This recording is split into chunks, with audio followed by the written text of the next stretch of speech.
Marinho, senador.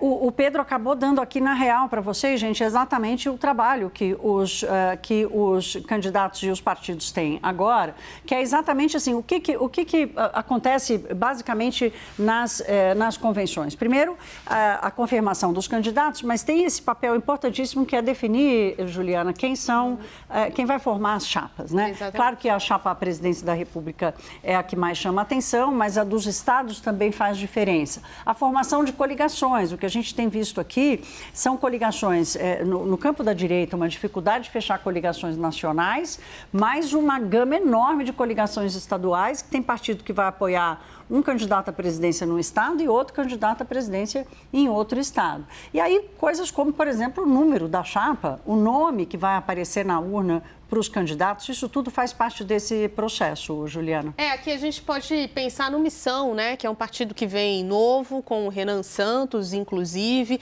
esse nome que está aparecendo, né, chamando a atenção nas pesquisas eleitorais, e essa definição de número precisa acontecer. Vou chamar a atenção para um outro ponto também. A confirmação dos candidatos vem de uma definição interna dos partidos que visa não somente o candidato da própria legenda, mas talvez o apoio a um candidato de fora. O PT tem feito esse desenho ao longo dos últimos meses, inclusive. Entendeu, pelo menos na última reunião do PT, isso ficou muito claro, que às vezes é mais interessante apoiar um candidato de um outro partido nessa aliança para que forme-se um palanque para o presidente Lula, pensando na campanha ao Palácio do Planalto, do que necessariamente apoiar um candidato próprio, o nome da própria legenda. É claro que internamente isso causa rusgas, porque todo mundo quer ali se apresentar como um nome forte no Estado, né? Mas tem uma ideia do PT, e esse é o ponto mais interessante que a gente vai acompanhar ao longo desse ano eleitoral, que é recuar um pouco sobre os nomes próprios para dar protagonismo para alianças partidárias que estejam fazendo palanques mais fortes para o presidente Lula. Então, pensando no PT, isso está sendo construído dessa forma, e a confirmação dessas candidaturas vem depois de todo esse jogo político que a gente vai acompanhar agora a partir da abertura dessa janela para as convenções. E é importante dizer o seguinte, às vezes a gente estranha e fala assim, nossa, mas ele escolheu este candidato que tem pouca chance no Estado, mas é importante escolher um candidato. Foi o que aconteceu com o PT, por exemplo, agora com Minas Gerais, né? Que escolheu o Patrus Ananias, né? Que não é o candidato mais competitivo, mas determina que o Partido dos Trabalhadores, que o presidente Lula tenha um palanque definido nesse que é, talvez não maior, mas historicamente é o mais importante colégio eleitoral do país. Só uma última observação aqui, que uma das expectativas é em relação às demandas do União e PP. É um casamento da federação, como eu disse, eles têm que estar juntos no mesmo palanque. Existem 4 estados onde União e PP não chegaram num acordo. Pernambuco, onde Eduardo da Fonte e Miguel Coelho disputam a vaga de Senado. No Maranhão, onde André Fufuca e Pedro Lucas também disputam essa vaga, que ali é uma disputa pior, porque é governo de um lado, oposição do outro.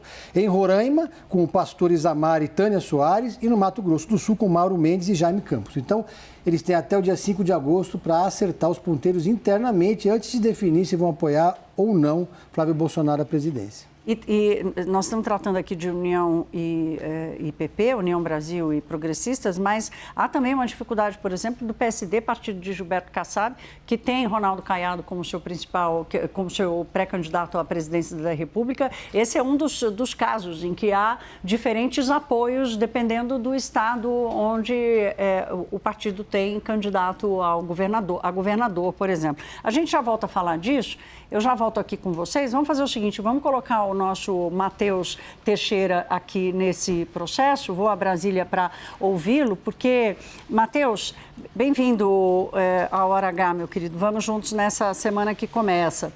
Matheus, esse registro das candidaturas acaba trazendo de vez o TSE, que é a Justiça Eleitoral, o Tribunal Superior Eleitoral, para o processo eleitoral, com uma atuação muito diferente do que a gente viu até aqui. O que a gente espera?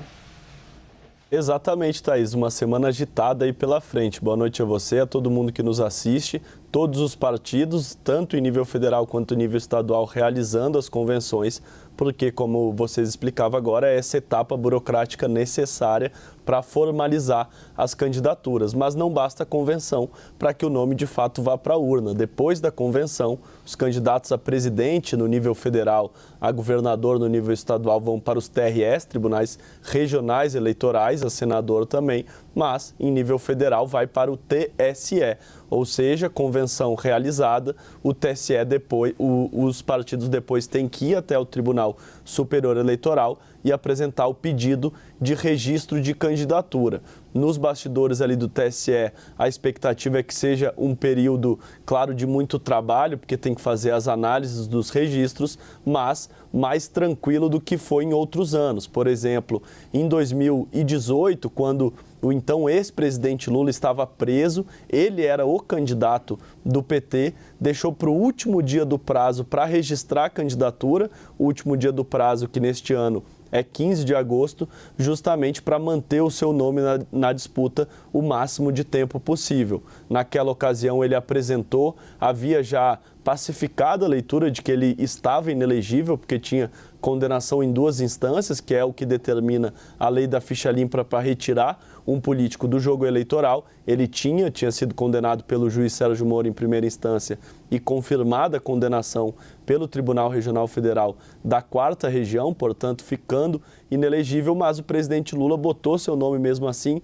e esticou a corda até o final, até aquele julgamento que foi madrugada dentro, inclusive com voto surpreendente do ministro Edson Fachin, que estava no TSE na época e votou pela elegibilidade do presidente, mesmo ele preso e condenado em 2 instâncias, mas na ocasião os outros 6 ministros votaram pela inelegibilidade e retiraram ele da disputa e ele depois então foi substituído por Fernando Haddad. A leitura ali nos bastidores do TSE é que não terá um julgamento tão rumoroso neste ano, porque o presidente Lula e o vice-presidente Geraldo Alckmin têm uma habilitação jurídica correta para disputar e, da mesma forma, Flávio Bolsonaro, que é o outro favorito, também é candidato e não tem nenhuma condenação que possa gerar uma interpretação ali, um julgamento que haja controvérsias, da mesma maneira os demais candidatos. Mas sim, o TSE agora se debruça nas questões não só da habilitação jurídica dos candidatos, mas também na questão formal.